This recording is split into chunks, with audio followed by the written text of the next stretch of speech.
इससे पहले की वीडियोस में हम लोग देख चुके हैं 1 या 0 को प्लॉट कैसे किया जाएगा। के मैप के अंदर हमने 1 प्लॉट किया था फॉर एसओपी और पीओएस के अंदर हम लोग 0 प्लॉट करते हैं। के मैप प्लॉटिंग के बाद जब हम किसी बूलियन एक्सप्रेशन से या ट्रुथ टेबल से के मैप में 1 या 0 कोई भी एक वेरिएबल प्लॉट कर चुके होते हैं तो उसके बाद सॉल्यूशन की तरफ कैसे बढ़ना है उसके बारे में हम लोग आज बात करेंगे। सॉल्यूशन की तरफ बढ़ने से पहले 3 तरह की मिडिल स्टेप है जो उसका हमें ध्यान देना है। वो 3 तरह से हो सकता है। हम ग्रुपिंग करेंगे एलिमेंट्स की। एलिमेंट मतलब 1 या 0, तो कितने तरह की ग्रुपिंग हो सकती हैं। पहली ग्रुपिंग है हमारे पास में 2 1 अगर हमारे पास में है उनको हम एक साथ लिखें उसको पेयर बोलेंगे। First grouping is pair.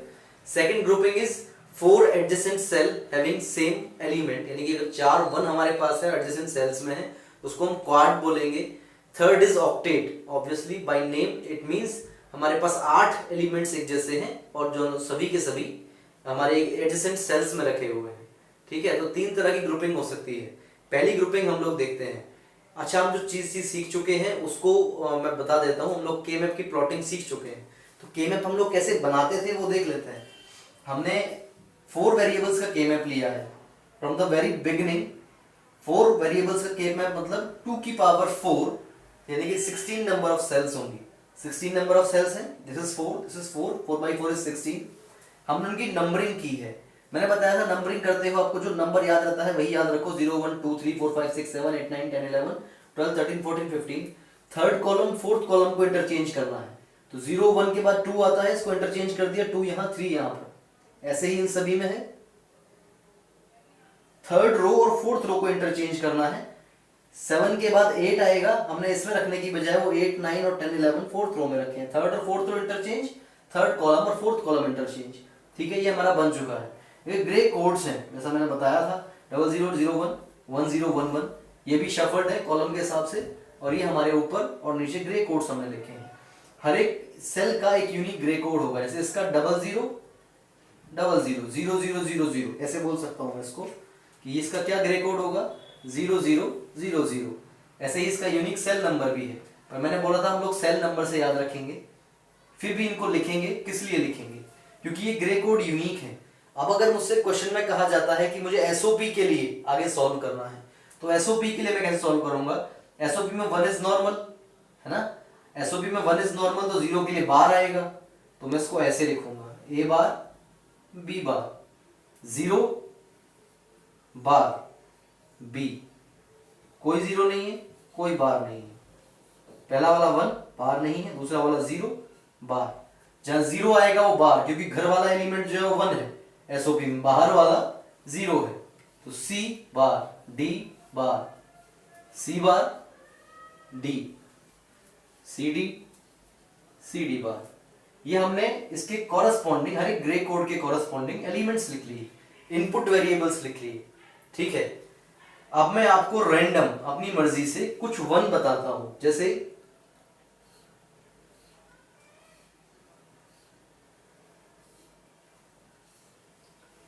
ठीक है, मैंने सेल नंबर 0, सेल नंबर 5 7 15 10 और 8 इनमें 1 प्लॉट किए। मानकर चलते हैं किसी बूलियन एक्सप्रेशन से हम लोगों को ऐसे 1 प्लॉटेड मिलेंगे। ऐसे 1 प्लॉटेड में से हम लोग कितने पेयर्स बना सकते हैं? मैंने बताया हम सबसे पहले डिस्कस कर रहे हैं पेयर। एसओपी फॉर्म के लिए हम लोगों ने के मैप बनाया है। जो के मैप बनाया है वो एसओपी के लिए बनाया है।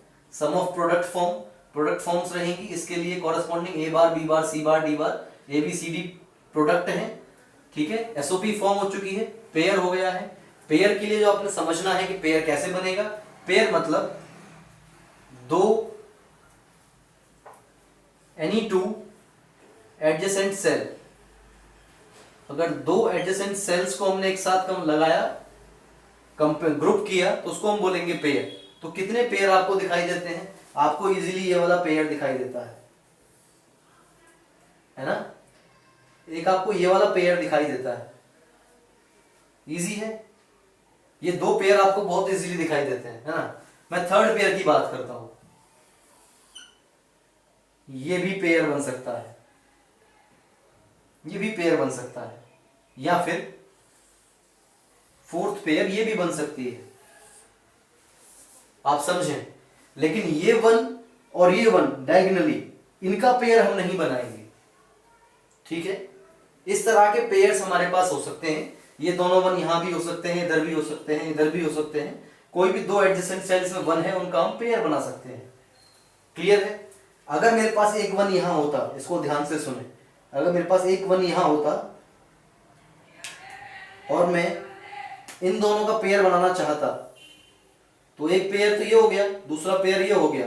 ठीक है, तो ये तीसरा वाला जो पेयर है, इसके दोनों एलिमेंट हमारे पहले पेयर में और दूसरे पेयर में काउंट हो चुके हैं। तो ये थर्ड पेयर हमारे लिए किसी काम का नहीं है, इसको हम एलिमिनेट करके रखेंगे, काउंट ही नहीं करेंगे, इसके लिए मैंने एक क्रॉस लगाया। याद रहेगा? आगे आ जाते हैं। इन पेयर्स को सॉल्व कैसे किया जाएगा? अगर मेरी सिर्फ पेयर बनती है, कोई क्वाड और ऑक्टेट नहीं बनता है, तो पेयर सॉल्व कैसे करेंगे? आपकी तरफ से कोई भी एक एग्जांपल ले लेते हैं। एक पेयर हमारे पास ये है, दूसरी ये है, दोनों का सेम नेचर होगा सॉल्व करने का।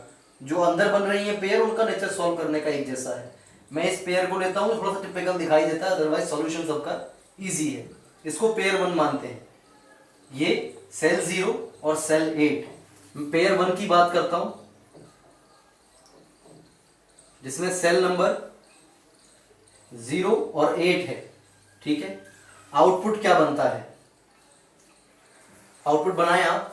इस सेल 0 के लिए क्या क्या वेरिएबल्स लिखे जाएंगे? देखो जरा, सेल 0 के लिए रो है A bar B bar, A bar B बार रो है।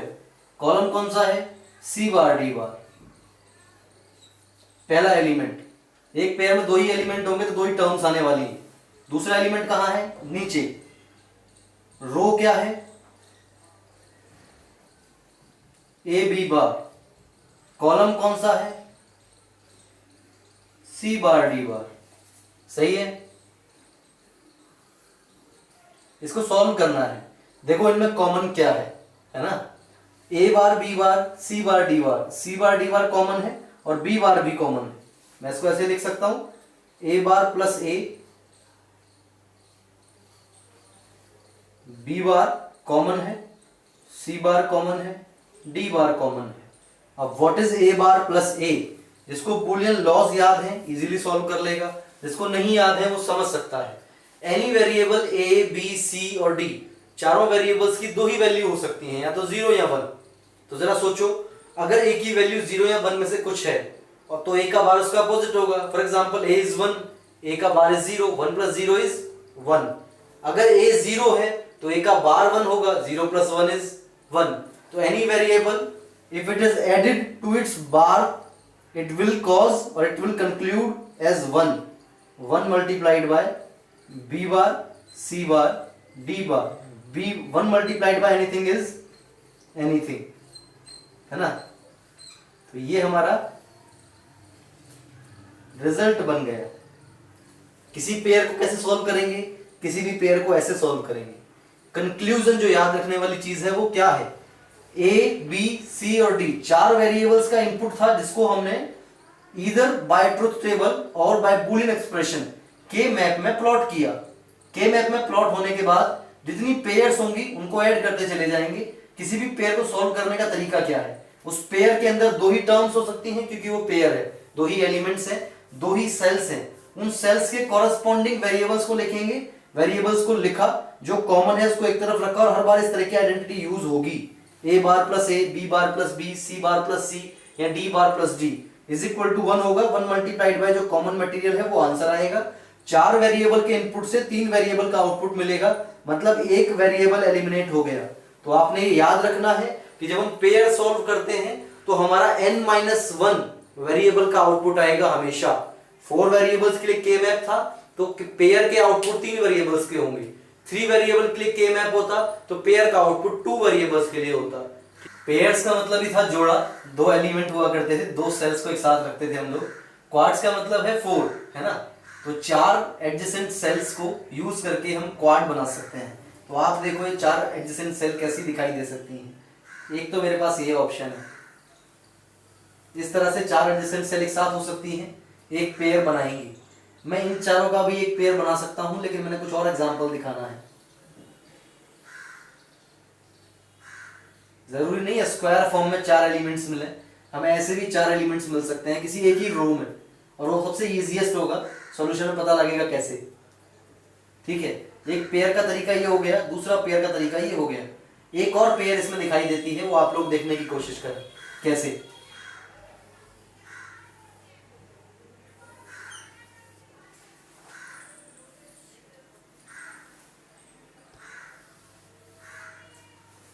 First element, second element, third element, fourth element, चार एलिमेंट्स का एक और पेयर है, दिस इज पेयर थर्ड। आपको सही से समझ में आ गया है? हमारे हमने तीन पेयर्स ली हैं, एक ये स्क्वायर शेप, एक ये रेक्टेंगुलर शेप, और चारों डायगोनल एलिमेंट्स का यूज करके एक क्वाड बन सकता है। ठीक है, तो किसी भी एक क्वाड को सॉल्व करने का तरीका, ये इजीएस्ट है सॉल्व करना, मतलब सबसे कम स्टेप में सॉल्व होगा। पहले स्टेप में ये 2-3 स्टेप लेगा और ये 3 या उससे ज्यादा स्टेप लेगा, तो इस वाले को सॉल्व करते हैं जो कि डायगोनल है। ठीक है, मैं क्वाड सॉल्व कर रहा हूं और क्वाड सॉल्व करते हुए 4 एडजेसेंट सेल्स हम लोग काउंट करते हैं, उससे क्वाड बनता है। ठीक है, मैं क्वाड 3 की बात कर रहा हूं, थर्ड क्वाड। कौन से वाला? जिसके अंदर सेल नंबर्स 0, 2, 8, 10, ये सेल नंबर्स इसके अंदर हैं। ठीक है, इन सभी सेल नंबर के कॉरस्पॉन्डिंग आपने याद रखना है, कॉरस्पॉन्डिंग एलिमेंट्स लिखो। इसके लिए कौन कौन से होंगे? A bar, B bar, C bar, D bar. सही है, y is equal to A bar, B bar, C bar, D bar. पहला एलिमेंट 0 वाला, सेकंड वाले पे जाओ, कॉरस्पॉन्डिंग रो कौन सी है? A bar, B bar. ठीक है, कॉलम कौन सा है? C D bar. A bar, B bar, C D bar. Easy रहेगा हमेशा सॉल्व करना। पहले अगर एक ही रो के दोनों एलिमेंट ले लिए जाए तो थर्ड एलिमेंट देखते हैं क्या होगा। Cell number 8, corresponding row A B bar, corresponding column C bar, D bar. Easy है ना? A B bar, C bar, D bar. Fourth, cell number 10, corresponding row, fourth row A B bar, corresponding column C D bar. सही है, पहले pair में से ए bar, B बार और D bar, A bar, B बार और D bar common है। A bar, B bar, D bar common है। यहां से बचा सी बार, यहां से बचा सी, प्लस सेकंड वाले पेयर में से ए कॉमन है, बी बार कॉमन है, डी बार कॉमन है, सी बार प्लस सी। मैंने अभी बताया था any element added with its bar element और complemented element gives 1। C bar plus C 1, C bar plus C 1, 1 multiplied bye A B D, A bar B bar D bar is A bar D bar D bar, 1 multiplied by this term will be this term only. तो ये क्या बनेगा? A bar, B bar, D bar plus A B bar, D bar. Again B bar, D bar is common, A bar plus A, B bar, D bar is common. A bar plus A is 1, answer is B bar, D बार। इसको देखो, this is output. हमने y solve कर लिया, लेकिन ये y solve किस तरीके से हुआ? बुलियन लॉज से। आपको के मैप से डायरेक्टली सॉल्व करना है, मैं सिर्फ लॉजिक दे रहा हूं कि के मैप से सॉल्व कैसे होता है। आपने क्या याद रखना है? आपने के मैप देखकर कैसे पता लगेगा सॉल्यूशन क्या होने वाला है? जो वेरिएबल एक सेल से दूसरी सेल में जाते हुए चेंज हो जाता हो उसको हटा देना है। फॉर एग्जाम्पल, जब इस सेल से इस सेल में मैं जाता हूं, कौन कौन से वेरिएबल चेंज होते हैं? A bar, B bar is common, C bar, D bar में से सी बार और सी चेंज हो जाता है, सी बार से सी हो जाएगा। डी बार सेम है तो डी बार को रख लो, सी बार से सी गए तो चेंज हो गया, तो मेरे पास एक बचा डी बार। आंसर में एक तो आएगा डी बार।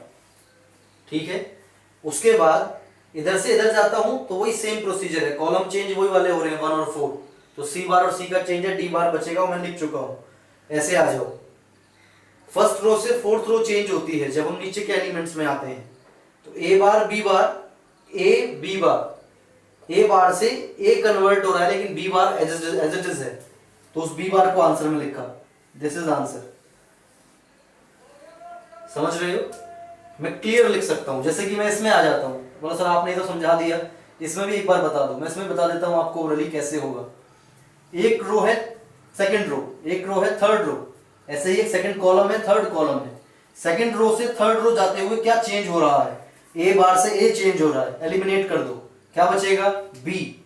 इसके लिए बता रहा हूं, इस वाले क्वाड के लिए बी।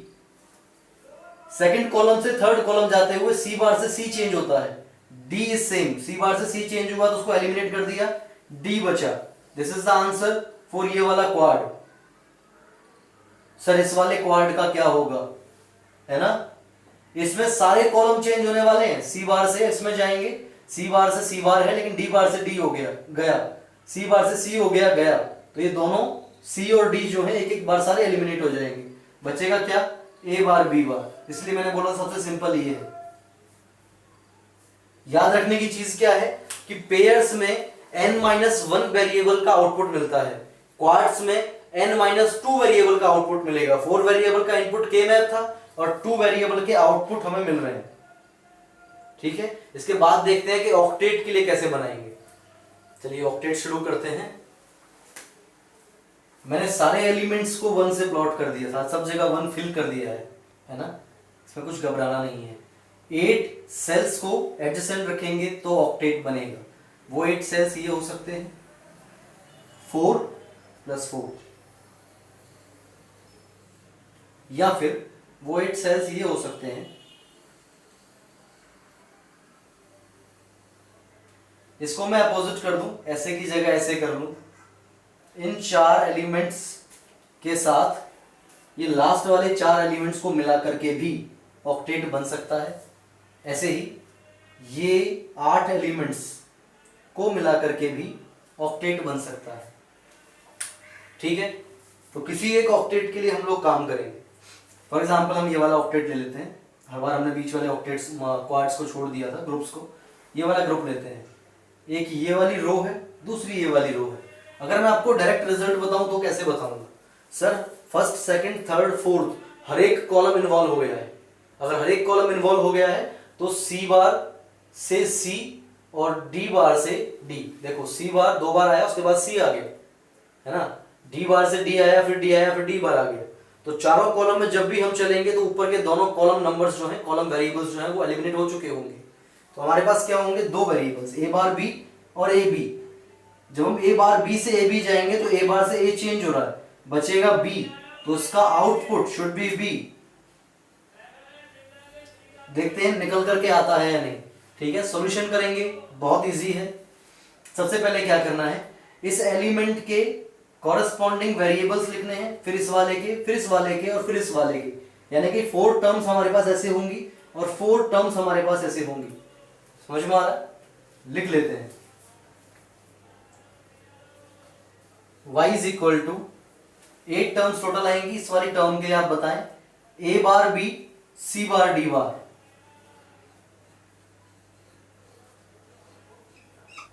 आपका टाइम बचाने के लिए मैंने बाकी टर्म्स लिख ली हैं अकॉर्डिंगली। जैसे पहली टर्म लिखी थी वैसे ही बाकी टर्म्स लिखी हैं। इससे पहले से हम सॉल्व करते आए हैं, सेम प्रोसीजर है। अब आपने आगे सॉल्व करना है तो जरा देखो, 2 टर्म्स का एक पेयर बनाओ। मैंने पहला पेयर बनाया, a bar b c bar d bar, a bar b c bar d। d बार से d चेंज हो रहा है, एलिमिनेट कर दो क्योंकि d bar plus d is equal to 1। तो d बार प्लस d को 1 रख करके इन दोनों टर्म्स को अगर मैं ऐड करूंगा तो a बार b c बार बचेगा, a bar b c bar, d bar plus d 1 हो गया है। ठीक है, अगली 2 टर्म्स लेते हैं, एक ये वाली और दूसरी ये वाली। सही है, a bar b c d, a bar b c d bar, d से d बार चेंज हो रहा है। सही बात है ना, d से d बार चेंज हो रहा है। तो बचेगा क्या? a bar b c। Third pair में आओ, यहां से शुरू हुआ और यहां थर्ड पेयर खत्म हुआ।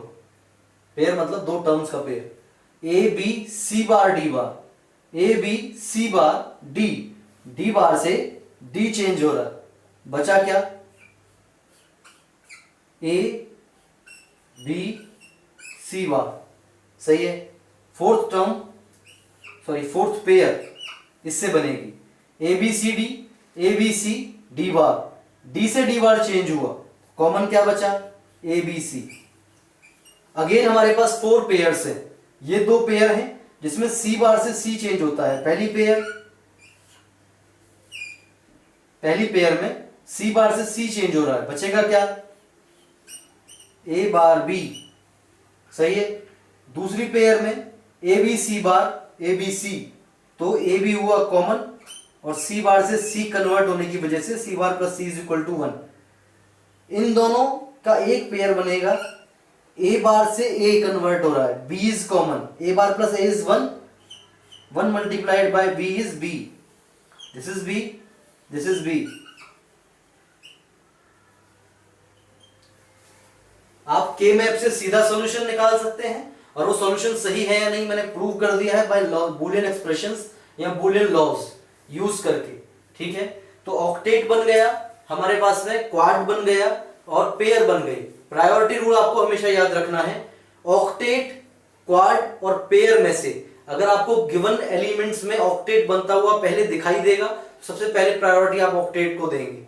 अगर ऑक्टेट नहीं बन रहा है तो पहली प्रायोरिटी क्वाड को मिलेगी। क्वाड भी पॉसिबल नहीं है तो पेयर बनेगा, पेयर भी पॉसिबल नहीं है तो सिंगल एलिमेंट होगा और वो सॉल्व करने के लिए नहीं आएगा। ऑड नंबर्स 3 सेल्स को ऐड करके ग्रुप करके कोई ग्रुपिंग नहीं बनती। सेम 5 सेल्स को ग्रुपिंग करके भी कुछ नहीं बनेगा, 7 सेल्स को ग्रुपिंग करके भी कुछ नहीं बनेगा। कोई डायगोनल ग्रुपिंग नहीं हो सकती है, ना तो अंदर डायगोनल ग्रुपिंग हो सकती है, ना ही क्रॉस वाले में पेयर बन सकता है, ना ही क्वाड। समझते हो? डायगोनल नहीं होगी कभी भी, ठीक है, वो सॉल्व नहीं हो सकती है। तो ये है ग्रुपिंग। ऐसे ग्रुपिंग करने के बाद हम इस तरह से हम सॉल्यूशन निकाल सकते हैं। तो एनी ट्रुथ टेबल और बूलियन एक्सप्रेशन को के मैप में प्लॉट करो। के मैप में प्लॉट करने के बाद सीधा डायरेक्टली के मैप से देख करके कौन सी रो कन्वर्ट हो रही है कॉलम में, कौन से कॉलम्स आपस में एलिमिनेट हो रहे हैं, कौन से वेरिएबल्स एलिमिनेट हो रहे हैं, हम सीधा आंसर निकाल सकते हैं। इजी है, इजीएस्ट मेथड है और इंपॉर्टेंट भी है। शुक्रिया।